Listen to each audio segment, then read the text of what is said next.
Morning. Thanks for clicking on this video. Today I'm going to be doing a review of my Osprey Stratos 36 rucksack. Sorry for any background noise, I'm just recording in the garden. We're in lockdown again and there is a bit of work and such like going on around and about, so apologies for that. I've had this rucksack about a year now and plenty long enough to properly put it through its paces enough to do a review. I'll put some links down below. You may have seen a loadout video that I did. The sound quality on that is not very good, I'm afraid. It was kind of earlier in the history of my channel, and I've learnt a lot since then.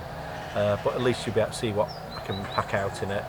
And I'll also put a link into a wild camp that I did with a Dutch Army bivvy, and that kind of leads me on to why I got this pack. I got it for its versatility, really. I wanted to be able to have a kind of a winter day pack, so if I was going out for a day hike and I just needed a bit of extra gear, camera gear, or cooking equipment, all of that sort of thing, and also for a quick overnighter with a tarp or a small tent strapped to the bottom, and it's worked very well for that. So it's a great all-rounder.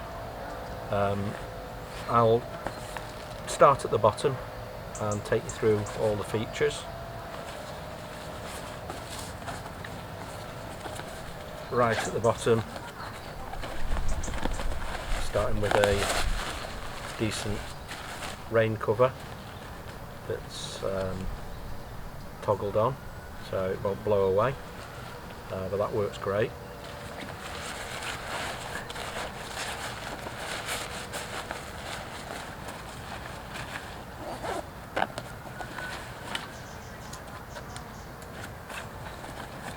Straps at the bottom that toggle on, quite narrow gauge, but they do hold the weight of a tarp and ground sheet or a tent. I've tried both, so yeah, that kind of straps on, and it also makes the pack a little bit more self-supporting if you lay it on the ground. Decent sized lower compartment. The rain cover does intrude into that slightly, but it will, obviously that will compress down. As you can see, that extends up quite a decent way. I tend to put my cook set in there and food, and there's easy access to that. That compartment, it shares space with the main compartment. It actually just sort of like extends down, but there's no zip or toggles or anything like that, so it's just a kind of it kind of steals the space it needs from above, or if you pack this out, you'll steal space from the main compartment. So that's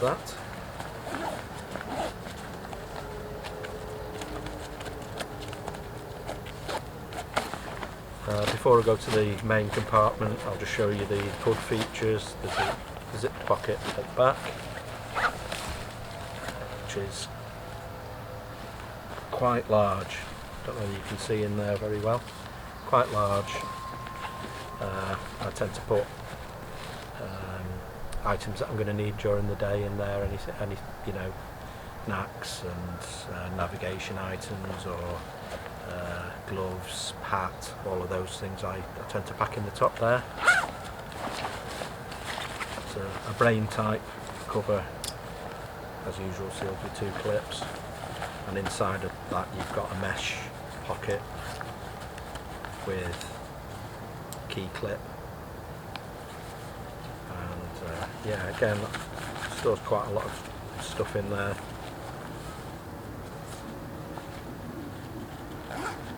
Stuff that you need easy access to, but you need to keep quite secure. So your phone will fit well in there, or other things. Spare batteries for camera gear. Before I go into the main compartment from the top, there is a full length side zip, so anything that you've packed away at the bottom that you didn't think you were going to need, you can easily get to it during the day. That's a It's not a feature I use very often, but it is a good feature. Just noticed actually something I didn't realise, there is a toggle there on either side, so if you want to release a little bit more space into the bottom of the bag, you can untoggle those, but the two compartments don't join together, if you like. Yeah, just noticed that.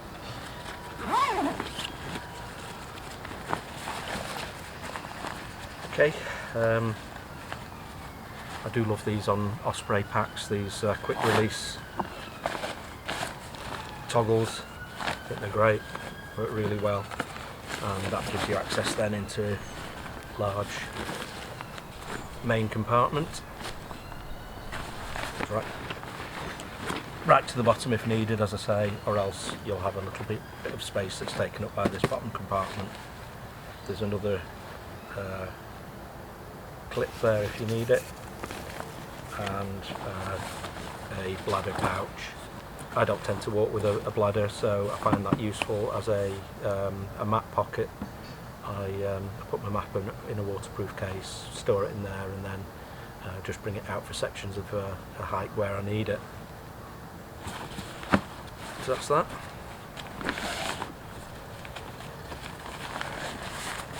And on the outside of the pack, you've got cinch down straps that you can also use to store longer items down the side of the pack. You've got two relatively large mesh pockets at the side.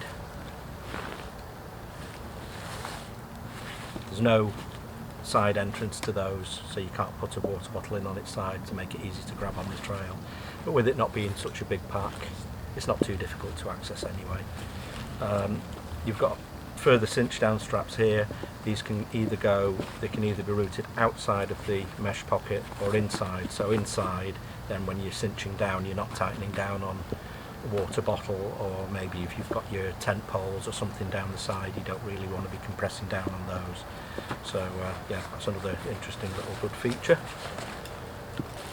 You've got an ice axe point, which you can use for a walking pole as well, but on the front side of it you've also got a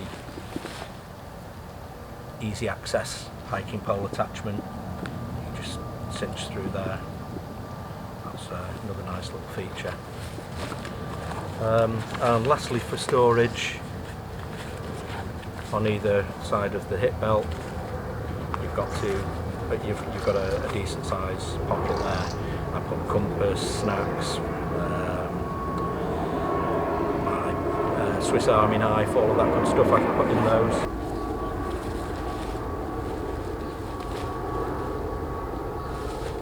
So the harness system, it's non-adjustable, but it's very comfortable. Pack, I think this one's medium large, and I think there's a small to medium size as well. So yeah, check which one is suitable for you before you order. I'm about 5'6", and this medium large one is very comfortable for me. Great adjustable hip belt. It sits nice and easy on your hips, and then you can cinch down the shoulder straps as well. So shoulder straps are really nicely padded and comfortable, and obviously there's a normal chest restraint. It's an airflow back system, so yeah, as much as any of these packs do, it saves you from getting too hot and sweaty. All in all, really comfortable pack, which I've carried sort of 12-13 kilo overnight camping loads in without any bother whatsoever. So I think its real strength is its versatility. You know, if you want to buy different bags, and you know, people are welcome to do that. If you know, I've also got a 65 litre pack, and I've got a smaller day pack, but this sits somewhere in the middle, and it does a little bit of the you know, the large day pack job. I also use it when I'm taking a lot of camera gear. It's really useful. So you could say, you know, is it a jack of all trades? that would be a bit cruel to it, but master of none, definitely not master of none. It's really good at what it does. Actually forgot one other compartment. There's a front compartment here that you can put waterproofs and that sort of thing.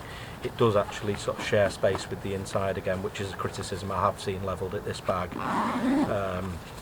I think the only thing that you could possibly say is that maybe that would be more useful as some sort of net pouch on the front. Is it a deal breaker? I've never really had a problem. I use it for putting my waterproof trousers in there. If I need to roll up my waterproof jacket, I tend to roll it up, lay it across here, and then clip the hood over it. Yeah, if you had a net on the front, you could stuff it in there. So it's definitely good at what it does. You know, if you wanted to stick with, say, a 20 litre day pack and a 48 litre or 50 litre overnight pack, yeah, you've covered both bases. But this, I love it because it's such a versatile pack that covers such a lot of things in one piece of kit. So there you have it. I don't think I've forgotten anything else. It's got that much on it, you do tend to remember things as you go through it. But yeah, it's not packed out, but I'll give you a couple of shots with it on the back, and I'll leave it at that. I'll just say, yeah, highly recommend it. It's not a cheap pack, but you've got the usual Osprey quality. It's highly recommended, very good value for money. So thanks for watching, and I'll catch you very soon.